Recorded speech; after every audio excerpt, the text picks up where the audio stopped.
আজ মুখ্যমন্ত্রী যাচ্ছেন পশ্চিম মেদিনীপুর জেলা সফরে, যেটা জানিয়ে রাখি আপনাদের যে বন্যা পরিস্থিতি খতিয়ে দেখতে মুখ্যমন্ত্রী পশ্চিম মেদিনীপুর সফরে যাচ্ছেন।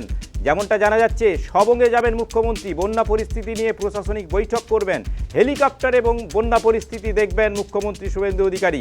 নারায়ণগড়ে দুর্গতদের সঙ্গেও দেখা করবেন। যেমনটা জানাচ্ছি আপনাদেরকে, আজ সবঙ্গে মুখ্যমন্ত্রী বন্যা পরিস্থিতি খতিয়ে দেখার জন্য মুখ্যমন্ত্রী আজকে যাচ্ছেন পশ্চিম মেদিনীপুর জেলায়। হেলিকপ্টারে বন্যা পরিস্থিতি খতিয়ে দেখবেন, নারায়ণগড়ে দুর্গতদের সঙ্গে দেখাও করবেন মুখ্যমন্ত্রী।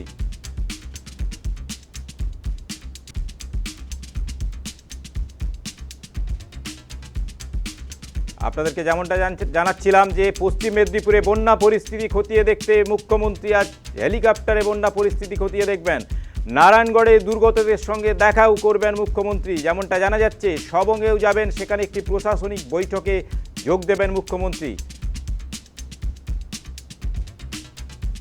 গত দুদিন নিম্নচাপের জেরে দক্ষিণবঙ্গের একাধিক জেলা বানভাসী হয়েছিল, তার মধ্যে পশ্চিম মেদিনীপুর, পূর্ব মেদিনীপুর, হুগলির একাংশ।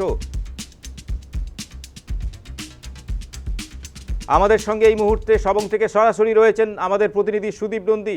সুদীপ, আজকে মুখ্যমন্ত্রীর পশ্চিম মেদিনীপুর সবঙ্গে তার বন্যা পরিস্থিতি তিনি খতিয়ে দেখার জন্য যাচ্ছেন, নারায়ণগড়েও তিনি দুর্গতদের সঙ্গে কথা বলবেন, দেখাও করবেন। কি জানা যাচ্ছে বিষয়ে? দেখো, কিছুক্ষণ পরেই কিন্তু মুখ্যমন্ত্রী শুভেন্দু অধিকারী কিন্তু সবং বিডিও অফিসে আসবেন এবং সবং বিডিও অফিসে কিন্তু প্রশাসনিক বৈঠক রয়েছে। প্রশাসনিক জেলা প্রশাসনের সাথে বৈঠক রয়েছে, ব্লক আধিকারিকরাও থাকবেন, জেলা প্রশাসনের আধিকারিকরাও থাকবেন এবং যে বন্যা দুর্গত যে এলাকা রয়েছে সেই এলাকাগুলো কিন্তু বৈঠকের পর পরিদর্শন করবেন, এমনটা কিন্তু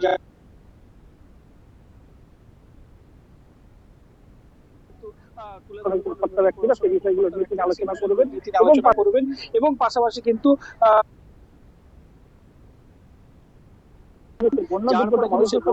মানুষের সাথে কিন্তু কথাবার্তা বলবেন, বাকি কিন্তু তিনি জানাবেন তাদের সমস্যার কথা।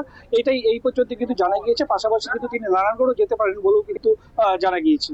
সুতমন একদমই ধন্যবাদ সুদীপ। আমাদের সঙ্গে সবং থেকে সরাসরি ছিলেন আমাদের প্রতিনিধি সুদীপ নন্দী। আপনাদেরকে আরও একবার জানিয়ে রাখি, পশ্চিম মেদিনীপুরে সবঙ্গে মুখ্যমন্ত্রী বন্যা পরিস্থিতি খতিয়ে দেখতে মুখ্যমন্ত্রী আজকে যাচ্ছেন পশ্চিম মেদিনীপুর জেলায়। হেলিকপ্টার থেকে বন্যা পরিস্থিতি খতিয়ে দেখবেন মুখ্যমন্ত্রী।